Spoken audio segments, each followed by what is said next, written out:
ওকে। তো আমরা এর আগের ক্লাসে আপেক্ষিকতার যে তিনটে সূত্র ছিল, ভর, দৈর্ঘ্য এবং সময় নিয়ে, এবং কালকে আমরা কম্পন ইফেক্ট সম্পর্কেও পড়ছিলাম। তো আজকে আমরা পড়বো একটা ম্যাথ করে, দেন আমরা ফটো ইলেকট্রিক ইফেক্ট এটা আছে, এটা পড়লে আমাদের এই চ্যাপ্টারে মোটামুটি সৃজনশীলের টপিক গুলা শেষ হয়ে যাবে। ওকে। সো এখন এখানে আমরা একটা ম্যাথ করি। কালকে একটা সূত্র মেবি লিখে দেওয়া হয়েছিল, মনে আছে কিনা? এই যে এরকম একটা সূত্র ছিল, half M V square is equal to E into V.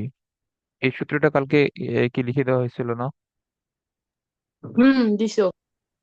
Okay. So এইখানে এইখানে কোন রাশিগুলো কি কি নির্দেশ করে সবগুলো লিখে দেওয়া হয়েছে। এখানে এম হচ্ছে ভর, আর এইটা হচ্ছে বেগ, এটা হচ্ছে চার্জ, আর এটা হচ্ছে বিভব পার্থক্য, এবং এগুলো সবগুলোই হচ্ছে ইলেকট্রনের ক্ষেত্রে। ওকে। এখন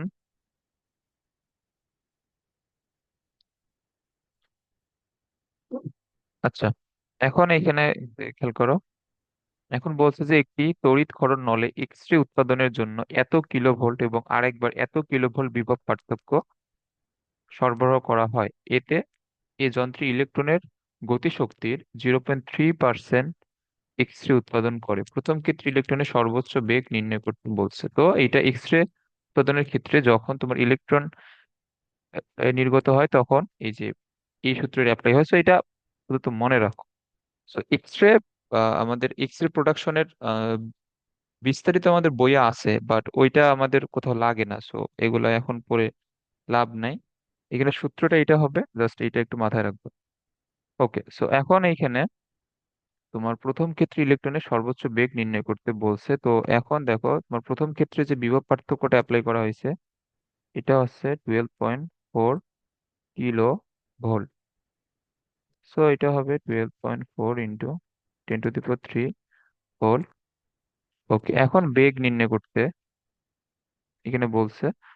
তো এখন এখানে সূত্রটা হবে half M V max square, মানে যেহেতু সর্বোচ্চ বেগ বের করতে বলছে, তো আমরা এইভাবে লিখি, তাহলে এটা কি হবে? E into V.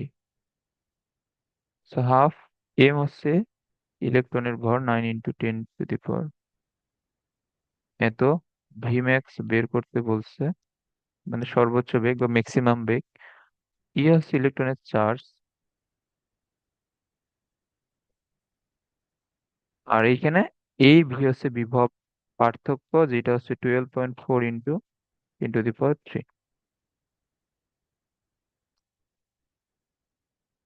সো এইখান থেকে তুমি যদি ক্যালকুলেশন করো, এটা অ্যান্সার আসবে 6.6 into 10 to the power 7 metre per second. এটা ক্যালকুলেশন করে দেখতে পারো, এটা আসবে।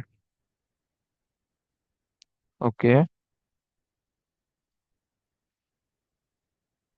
এখন এইখানে এইখানে বলছে যে কোন আহ দীপকে উৎপাদিত দু ধরনের এক্স রে কোনটির ভেদনযোগ্যতা বেশি হবে। সো ভেদনযোগ্যতা এখানে আমরা নির্ণয় করব তার শক্তির মাধ্যমে। ওকে। সো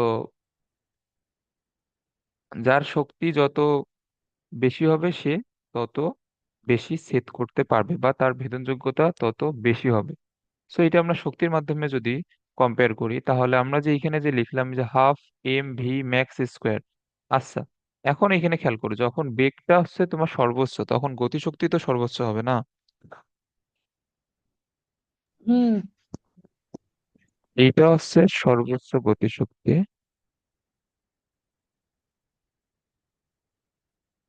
তাহলে আমরা এখান থেকে লিখতে পারবো যে যার শক্তি যত বেশি,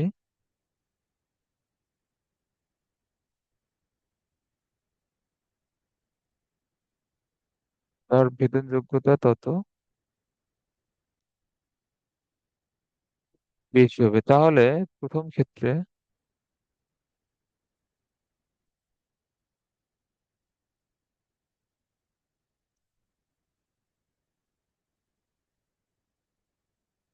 তাহলে প্রথম ক্ষেত্রে সর্বোচ্চ গতিশক্তি কত হবে? আমরা যদি E1 বের করি, এটা সূত্র কি, E ইন্টু ভি না?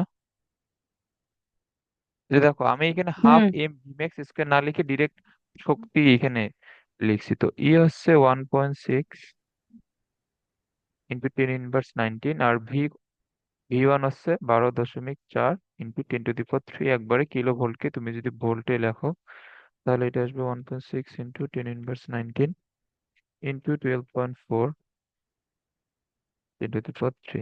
তাহলে এটা অ্যান্সার আসে 1.984 10⁻15 জুল।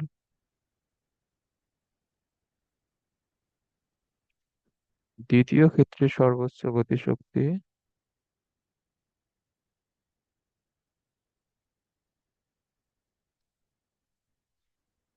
ওকে।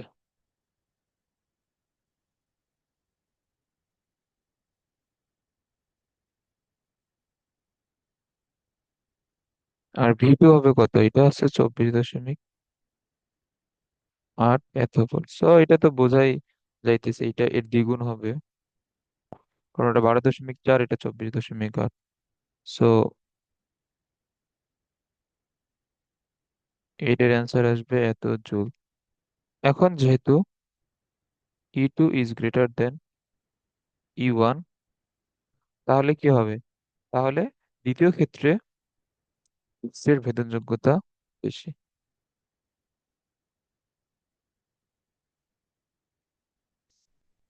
হুম।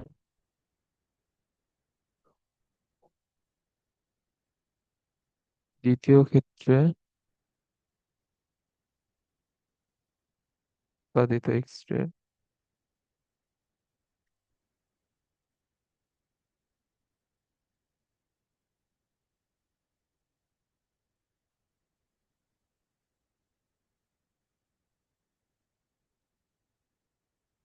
ওকে। তো এটা একটু মাথায় রাখবা, এক্স রে উৎপাদনের ক্ষেত্রে নির্গত ইলেকট্রনের জন্য এই এই সূত্রটা এখানে অ্যাপ্লাই হবে। ওকে।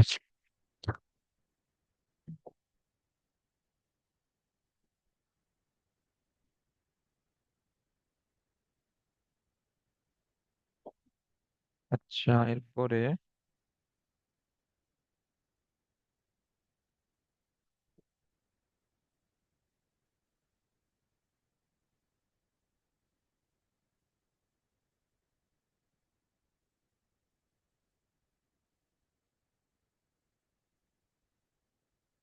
ওকে,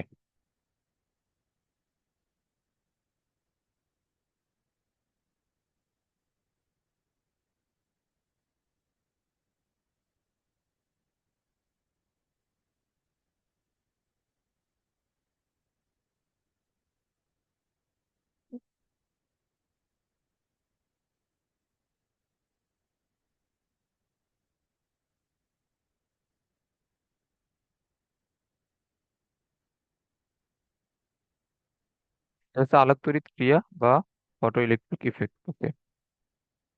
এখন এটা কি মূলত? আলোক তড়িৎ ক্রিয়া হচ্ছে যদি কোনো একটা ধাতব পদার্থের উপর একটা আলোক রশ্মি এসে আপতিত হয়, তাহলে, আচ্ছা দাঁড়াও আমি সংজ্ঞাটা লিখে দিচ্ছি। আচ্ছা, আগে এটা একটু বুঝাই দেই। এটা ধরো যে এটা একটা একটা একটা ধাতব পাত, বা এটা একটা আছে মেটাল। সো একটা ধাতব পদার্থ অবশ্যই অনেকগুলো ইলেকট্রন এর সমন্বয়ে তৈরি, মানে এখানে তুমি ইলেকট্রন প্রোটন সবকিছু আছে। তো এর উপর একটা যদি উচ্চ গত- উচ্চ শক্তি সম্পন্ন একটা ফোটন যদি এসে আপতিত হয়, আমরা কালকে যেটা কম্পন ইফেক্টও কিন্তু পড়ছিলাম। ওকে, এটা হচ্ছে তোমার ফোটন। তো ফোটনের শক্তি কি হয়? E = hc/λ, এটা আমরা কালকে তো আমরা পড়ছি। এখন কালকে কম্পটন ইফেক্ট ছিল যে একটা ইলেকট্রন যদি এখানে থাকে, তাহলে একটা ফোটন এসে আপতিত হইলে এটা কি পরিমাণ অ্যাঙ্গেলে ফোটন এবং ইলেকট্রনটা বিক্ষিপ্ত হয়ে যাইতেছে, ওইটা আমরা প্রকাশ করতে ইউজ করতাম কম্পন ইফেক্ট। আর আর এইখানে ফটো ইলেকট্রিক ইফেক্ট হচ্ছে যে এইখানে একটা ফোটন এসে আঘাত করার পর এইখান থেকে ইলেকট্রন গুলা, আচ্ছা দেখো, একটা পরমাণুর মধ্যে ইলেকট্রন এবং ইলেকট্রন গুলা থাকে একটা নিউক্লিয়াসের চারপাশে বৃত্তাকার কক্ষপথে, এবং নিউক্লিয়াসে কি থাকে, প্রোটন এবং নিউট্রন, না? সো এখন নিউট্রন তো আমাদের চার্জ নিরপেক্ষ, কিন্তু প্রোটন তো তোমার পজিটিভ চার্জ যুক্ত এবং ইলেকট্রন হচ্ছে নেগেটিভ চার্জ যুক্ত। সো একটা পরমাণু নিউক্লিয়াসের মধ্যে প্রোটন এবং ইলেকট্রন কিন্তু একটা তোমার স্থির বৈদ্যুতিক আকর্ষণ বলের মাধ্যমে যুক্ত থাকে তাদের চার্জের কারণে। এটা বুঝছো? হ্যাঁ, বুঝছি। ওকে। সো এই যে এইটা আমাদের একটা যদি পরমাণু হয়, এটা হচ্ছে নিউক্লিয়াস। সো নিউক্লিয়াসে পজিটিভ চার্জ বিশিষ্ট প্রোটন এবং এই যে কক্ষপথে নেগেটিভ চার্জ বিশিষ্ট ইলেকট্রন। সো স্থির তড়িতের সূত্র অনুযায়ী এই দুইটা চার্জ যদি থাকে তাহলে তাদের মধ্যে অবশ্যই একটা আকর্ষণ বল কাজ করবে। ওকে।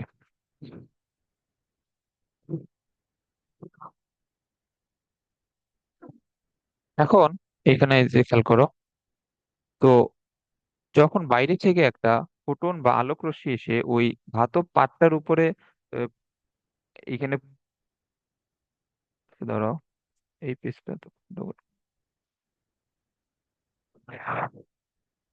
হ্যাঁ, এখন এখানে খেয়াল করো, যখন বাইরে থেকে একটা আলোক রশ্মি, উচ্চ শক্তি সম্পন্ন আলোক রশ্মি একটা ধাতব পাতের উপরে এসে আপতিত হয়, তখন ওই ফোটনের যে শক্তিটা E = hc/λ, ওইখান থেকে ইলেকট্রন গুলা শক্তি সঞ্চয় করে। এখন ইলেকট্রন গুলা শক্তি সঞ্চয় করলো, করার পরে এই যে একটা পরমাণু নিউক্লিয়াসের মধ্যে, এটা নিউক্লিয়াস, একটা পরমাণুর নিউক্লিয়াসের মধ্যে ইলেকট্রন এবং এই যে প্রোটনের মধ্যে যে বন্ধন শক্তি আছে, এই বন্ধন শক্তির চেয়ে তোমার যদি আপতিত ফোটনের শক্তি বেশি হয়, তাহলে এখান থেকে যে কি হবে, ইলেকট্রন গুলা ফোটন থেকে শক্তি সঞ্চয় করে এই মেটাল বা ধাতব পরমাণু থেকে বের হয়ে যাবে। এটা বুঝছো?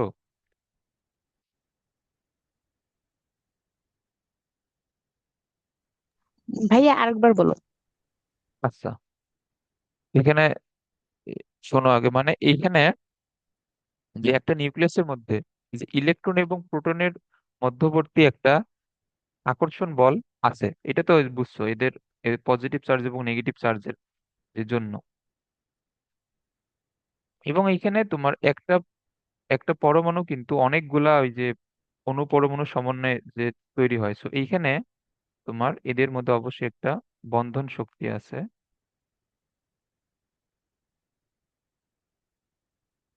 যার মাধ্যমে পরমাণু সমূহ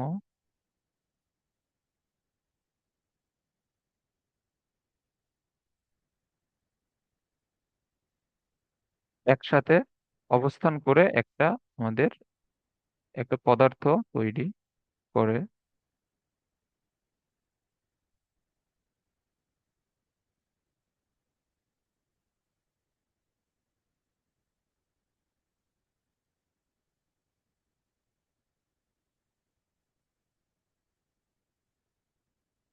ওকে। এখন প্রোটন, ইলেকট্রন বা নিউক্লিয়াস গুলো তোমার পাশাপাশি অবস্থানে একটা বন্ধন শক্তির মাধ্যমে যুক্ত হয়ে এই যে ধাতব পাত বা যে কোনো একটা পদার্থ ফর্ম করছে।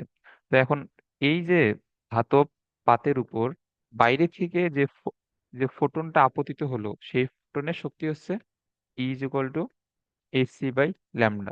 এখন এই ফোটনের শক্তি যদি ইলেকট্রন এবং প্রোটনের পারস্পরিক বন্ধন শক্তির চেয়ে বেশি হয়, তাহলে কি হবে বলতো?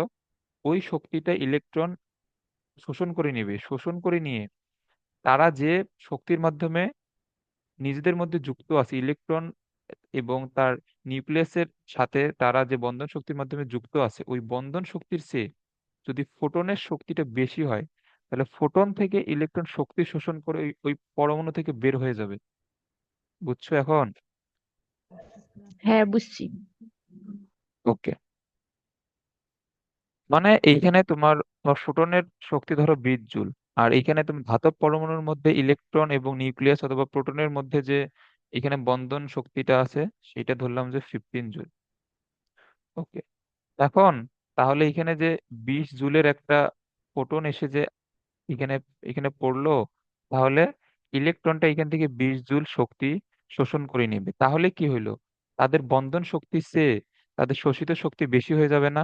তাহলে যদি শোষিত শক্তি বেশি হয়, তাহলে কি তারা আর এই বন্ধনে আবদ্ধ এ, থাকবে? তারা তো না। বন্ধন ভেঙে বের হয়ে যাবে।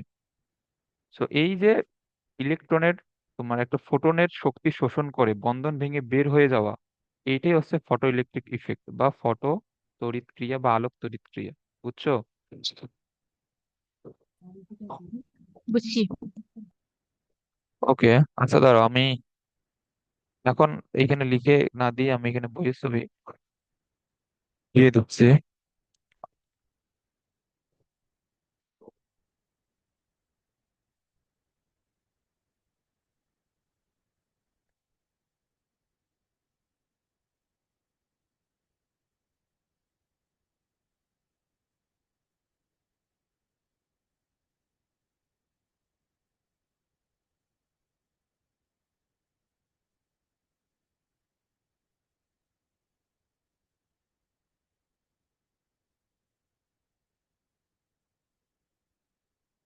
হ্যাঁ, এখন এইখানে এই যে এইখান থেকে শুরু করে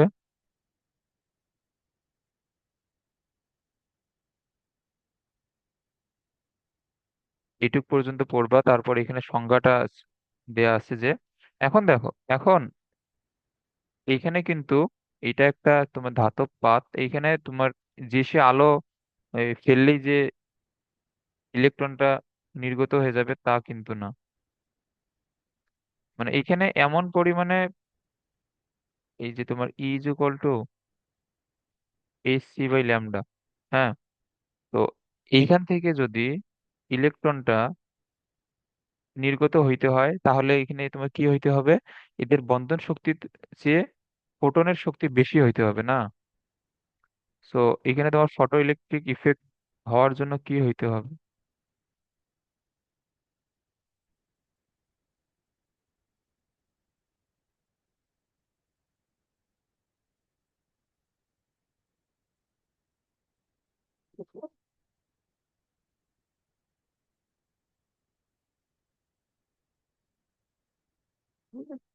ফোটনের শক্তি বন্ধন শক্তি থেকে বেশি হইতে হবে, তাহলেই না ইলেকট্রনটা বের হয়ে যাবে। সো যদি তোমার ফোটনের শক্তি বেশি হইতে হয়, তাহলে বলো তো, মানে এখানে তুলনামূলক বেশি তরঙ্গ দৈর্ঘ্যের আলো ফালাইতে হবে না কম এই তরঙ্গ দৈর্ঘ্যের? কম তরঙ্গ দৈর্ঘ্যের। হ্যাঁ, কম তরঙ্গ দৈর্ঘ্য, কারণ এখানে যেহেতু শক্তির সাথে এই তরঙ্গ দৈর্ঘ্যের সম্পর্ক ব্যস্তানুপাতিক, সেহেতু তরঙ্গ দৈর্ঘ্য যত কম হবে শক্তি তত বেশি হবে। ওকে, এবং আর আর আমি তো এটাকে চাইলে E = H লিখতে পারি। সো এখন এফ এর সাথে আবার কিরকম সম্পর্ক? সমানুপাতিক। তাহলে উচ্চ কম্পাঙ্ক বিশিষ্ট এবং নিম্ন তরঙ্গ দৈর্ঘ্য বিশিষ্ট আলো এখানে ফেলতে হবে, এটা বুঝছো? হ্যাঁ। ওকে,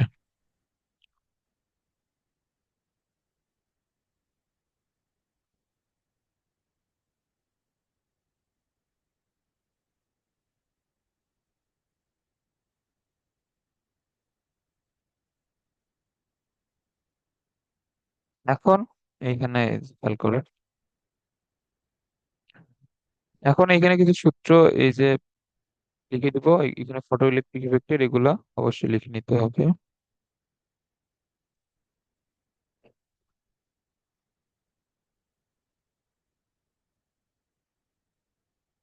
ওকে,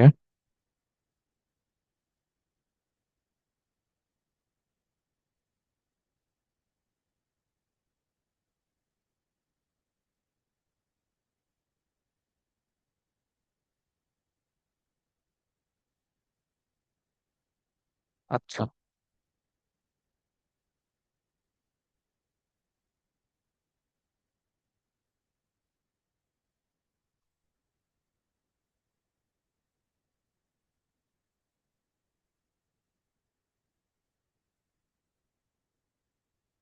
এখানে এই ফোটন এসে একটা একটা ধাতব পাতের মধ্যে যদি এখানে পড়ে, তাহলে এখান থেকে কি নি- নির্গত হবে? এখান থেকে ইলেকট্রন নির্গত হবে, এবং এখান থেকে আমরা ধরলাম যে ভরের ইলেকট্রন একটা নির্গত হইলো, এবং সেটা বেগে,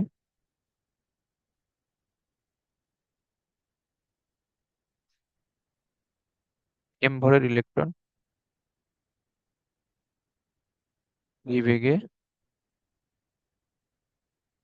নির্গত হবে। ওকে। আর এইখানে ফোটনের শক্তি হবে E = hc/λ। এখন তুমি যদি আগের স্লাইডে যেগুলো বললাম ওগুলো যদি বুঝে থাকো, তাহলে এখন এইখানে যে ফোটন আপতিত হওয়ার পরে এখানে এই শক্তিটা কোন কোন এই যে কাজে এখানে ব্যবহার হবে? এখানে ফোটনের শক্তিটা বলো তো।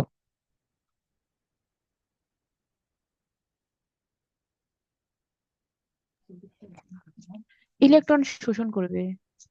এই যে না, শোনো আগে, এইখানে তো এই এইখানে তো বললাম যে প্রথমে ইলেকট্রন এবং নিউক্লিয়াসের মধ্যে বা প্রোটনের মধ্যে যে বন্ধন শক্তিটা থাকে, মানে এইখানে ধরো যে একটা ইলেকট্রন আছে, এর বন্ধন শক্তি হচ্ছে 10 জুল।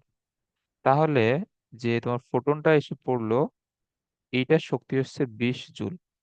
এখন এইখান থেকে শক্তিটা শোষণ করে নিয়ে ইলেকট্রনটা এখান থেকে বের হয়ে গেল। আচ্ছা, এখন যদি পুরো শক্তিও ইলেকট্রন শোষণ করে নেয়, তাহলে কি ইলেকট্রন 20 জুল শক্তি নিয়ে এই চলে যাইতে পারবে?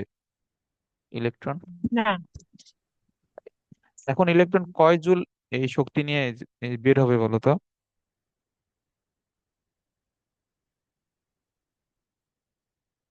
বলো।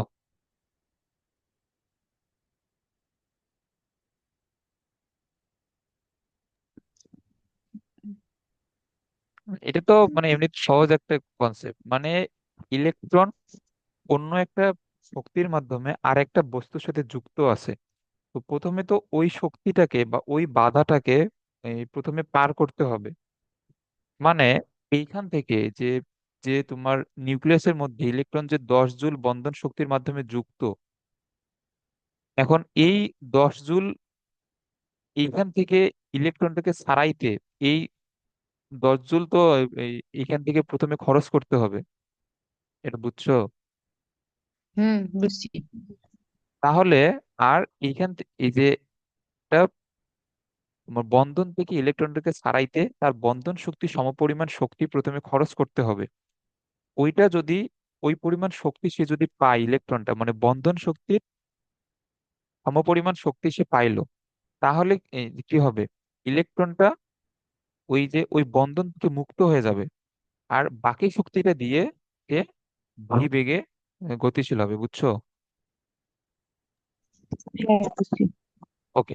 তাহলে এখন যদি তোমার বন্ধন শক্তি 10 জুল হয় আর ফোটনের শক্তি যদি 20 জুল হয়, তাহলে ইলেকট্রন 10 জুল শক্তি খরচ করে তার বন্ধনটা থেকে প্রথমে মুক্ত হবে, দেন বাকি শক্তি দিয়ে সে গতিশীল হবে।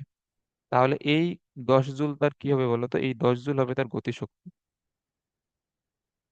এর বুঝছো তো? ওকে। হ্যাঁ। ওকে। তাহলে এই যে এইখান থেকে তোমার সারাইতে যে পরিমাণ শক্তি লাগে এটাকে আমরা বলতেছি W0, মানে এই যে এই 10 জুল, এই যে তোমার বন্ধন শক্তির যে 10 জুল, এটাকে আমরা বলতেছি W0। ওকে। এবং এইখানে একটা জিনিস লিখে নাও যে W0 হচ্ছে ন্যূনতম বন্ধন শক্তি।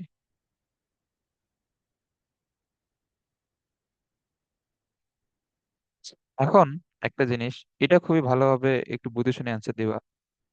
যদি W0 তার বন্ধন শক্তি হয়, কোনো একটা ইলেকট্রন যদি W0 পরিমাণেই শক্তি শোষণ করতে পারে, তাহলে তার বেগ কত হবে বলো তো?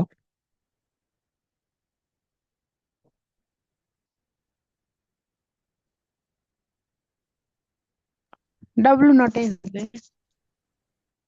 না না, W0 তো তার শক্তি বললাম, মানে মানে তোমার মানে বন্ধন শক্তির এই টপিকটা কি এখানে ক্লিয়ার হয়েছে যে বন্ধন শক্তি মূলত কি এইখানে, এবং বন্ধন শক্তির কাজ কি?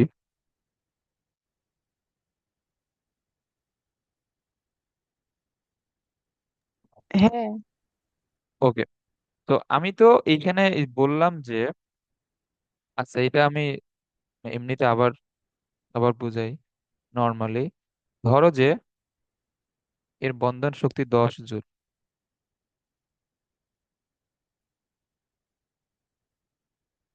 এবং যে যে তোমার ফোটনটা এখানে আসলো তার শক্তিও 10 জুল। তাহলে এখানে এখানে কি হবে এখানে বলো তো, তার শক্তিও যদি 10 জুল হয়, ইলেকট্রনটা কি তাহলে বলো। তাহলে তো ইলেকট্রনটা বাইর হবে না, হ্যাঁ, এর ইলেকট্রনটা বেগ বের শূন্য হবে না। হবে। হ্যাঁ, এর বেগ শূন্য হবে। হ্যাঁ, আমি ওইটাই জিজ্ঞেস করলাম যে সে যদি W0 এর সমপরিমাণ শক্তি শোষণ করে তাহলে ইলেকট্রনের বেগ হচ্ছে শূন্য।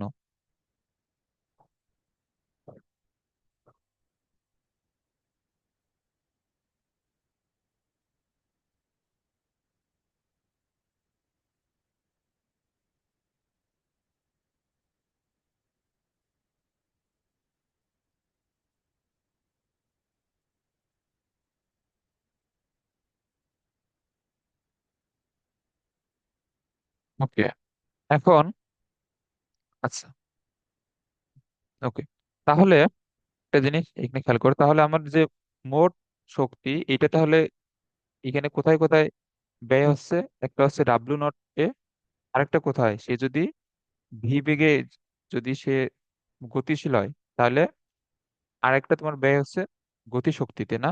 তাহলে এখানে ফোটনের মোট শক্তি এখানে এই কিসে কিসে ব্যয় হবে?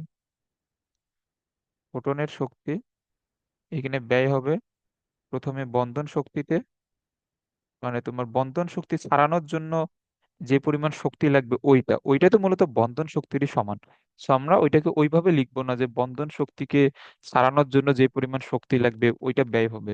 সো বন্ধন শক্তি যতটুকু, ওকে ছাড়ানোর জন্য তো অতটুকুই শক্তি লাগবে। সো আমরা এটা একবারে বন্ধন শক্তি লিখলাম, বুঝছো? হ্যাঁ, বুঝছি। ওকে, আর একটা কি হবে? আর একটা হবে ইলেকট্রনের গতিশক্তি। এইটাই তো। সো এইটাই হচ্ছে আমাদের ফটো ইলেকট্রিক ইফেক্টের মেইন সূত্র। সো এটা হচ্ছে আমাদের বাংলা টার্ম আর কি। সো আমরা এটা এখন যদি ম্যাথমেটিক্যাল আকারে লিখি, সো এখানে তাহলে ফোটনের শক্তির সূত্র কি? h c/λ, অথবা তুমি h×f লিখতে পারো, কোনো সমস্যা নাই। আর বন্ধন শক্তিকে আমরা কি বলতেছি? W0। আর এখানে গতিশক্তির তাহলে সূত্র কি হবে? যদি ইলেকট্রনের ভর m হয় এবং তার বেগ যদি v হয় তাহলে আমরা জানি গতিশক্তি 12mv²। ওকে, এইটাই সূত্র, খুবই সহজ একটা সূত্র।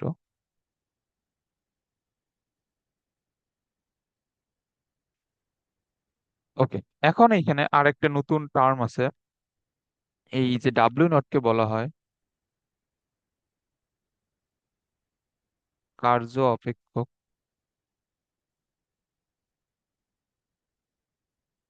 সো এখানে W0 কে বলা হয় কার্য অপেক্ষক। ওকে, এখন এটার এটার সংজ্ঞা আসলে খুবই সিম্পল। আচ্ছা, এটার সংজ্ঞা আমরা এই লাইন থেকে দিব দিব যে তোমার W0 পরিমাণ শক্তি শোষণ করলে এর বেগ এই যে কত হয়? শূন্য হয় না? সো এটার সংজ্ঞা হচ্ছে কোনো ধাতব পৃষ্ঠ থেকে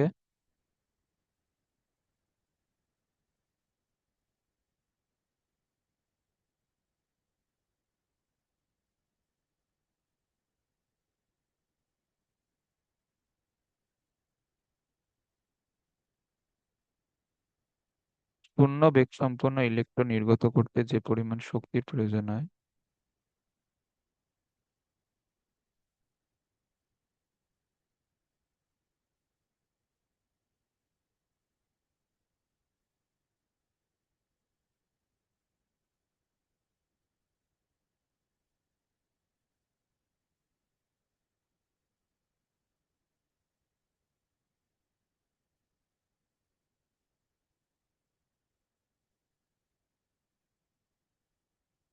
সেটাই কি? সেটাই হচ্ছে কার্য অপেক্ষক।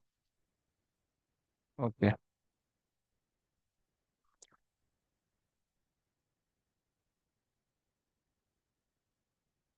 আচ্ছা,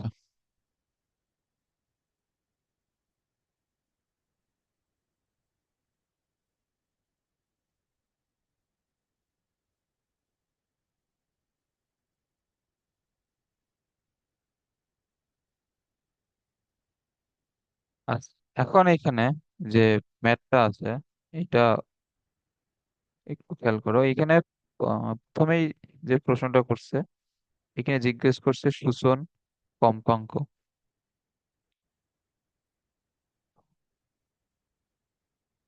এটা কয় নাম্বার ম্যাথ? ওকে, এখন শোষণ কম্পাঙ্ক বলতে,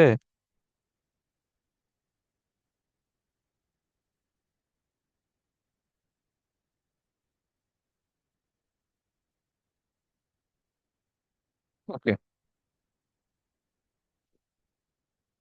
এখন এখানে তোমার কার্য অপেক্ষক দেয়া আছে, মানে এটা কি দেওয়া? ডাব্লিউ নটের মান দেওয়া 6.31 ইলেকট্রন ভোল্ট। সো এটা আমাদের নিয়ে যেতে হবে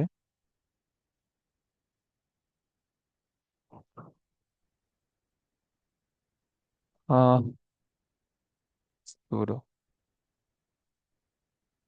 আচ্ছা, ফুসন কম্পাঙ্ক কি ওইটা বলতেছে, আমি আগে এটাকে জুলে নিয়ে যাই। এত জুল।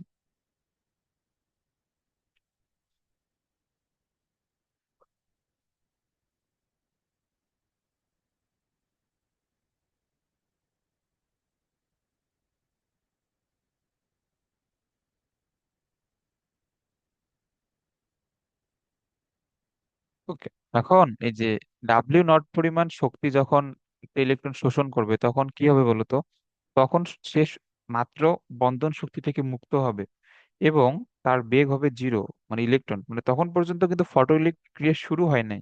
মাত্র এর চেয়ে আর যদি একটু বেশি শক্তি দাও, ওটা তখনই শুরু হয়ে যাবে। মানে ইলেকট্রন নির্গত হওয়া শুরু করবে যদি ডাব্লিউ নটের থেকে একটু অল্প একটু বেশি পরিমাণে শক্তি দেয়। আর ডাব্লিউ নট পরিমাণ শক্তি দিলে কি হবে? তখন জাস্ট শুরু করার প্রাথমিক অবস্থায় আছে, এটা বুঝছো? হ্যাঁ, বুঝছি। তো এই অবস্থায় আমাদের নির্গত, সরি, আপতিত ফোটনের যে তরঙ্গ দৈর্ঘ্য, ওইটাকে বলা হয় সূচন তরঙ্গ দৈর্ঘ্য, এবং যেটা যেটা তো কম্পাঙ্ক হবে ওইটা হচ্ছে সূচন কম্পাঙ্ক। এটা ক্লিয়ার?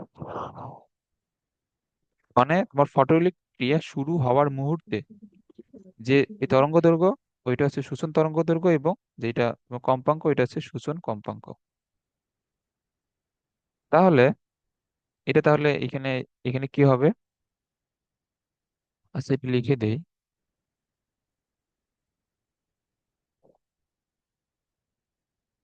তাহলে সূচন কম্পাঙ্ক বা তরঙ্গ দৈর্ঘ্য,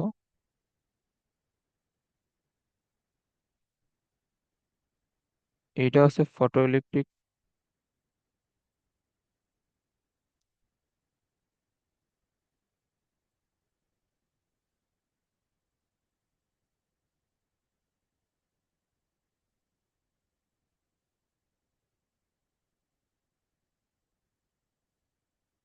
ওকে, সো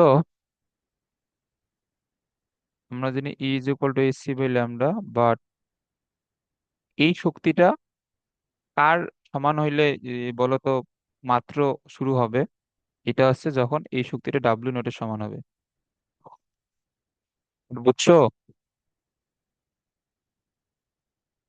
হ্যাঁ, বুঝছি। ওকে, আচ্ছা, এখানে তো আমাদের কম্পাঙ্ক বের করতে বলছে, তো আমাদের তো এসি বাই ল্যামডা লিখে লাভ নেই। সো আমরা এসি বাই ল্যামডার জায়গায় শুধু এইচ ইন্টু এফ লিখতে পারি, কারণ যেহেতু আমাদের শুধুমাত্র এফ বের করতে বলছে। সো এটা যেহেতু সূচন কম্পাঙ্ক, এটাকে এফ নট দ্বারা লেখা হয়। সো এফ নট সমান হবে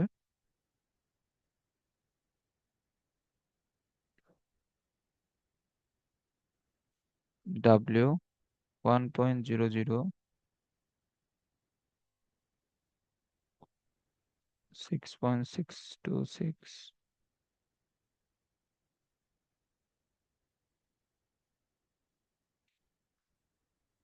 কম্পাঙ্কের একক কি বলতো? হার্স। হুম। আরেকটা একক।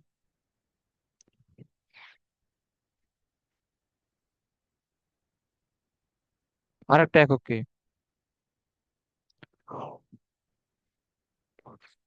এগুলো জানতে হবে। আমরা জানি কম্পাঙ্ক সমান হচ্ছে 1/, পর্যায়কাল। এই সূত্র জানো? হ্যাঁ।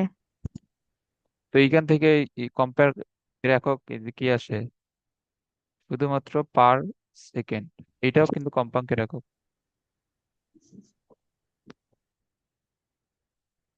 ওকে।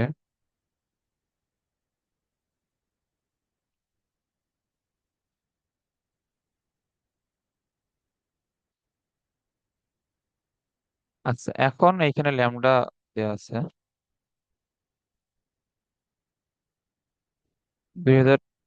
2400 অ্যামস্ট্রং। আমরা একবার এটাকে মিটারে লিখি।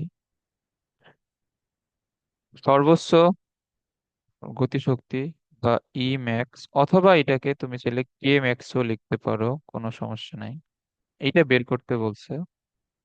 আর কার্য অপেক্ষক মানে ডাব্লু নটের মান দেওয়া 2.3 ইলেকট্রন ভোল্ট। তাহলে এটা আছে 2.3 ইন্টু 1.6 10⁻19 জুল। আচ্ছা, এখন এইখানে সূত্রটা কি হবে বলো তো? সূত্রটা হবে আপতিত ফোটনের শক্তি is equal to W naught plus কি, ইলেকট্রনের গতিশক্তি না? হ্যাঁ। সো আমরা এখান থেকে কি বের করব?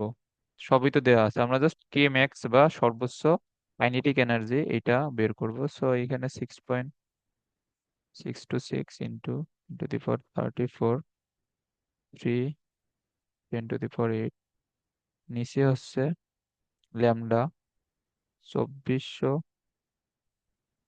10⁻10 2.3 1.6 ইন্টু 10⁻19। আর এইখান থেকে কে ম্যাক্সটা বের করতে বলছে, বা সর্বোচ্চ গতিশক্তি। ওকে। সো এইখান থেকে আমরা যদি ম্যাথটা করি,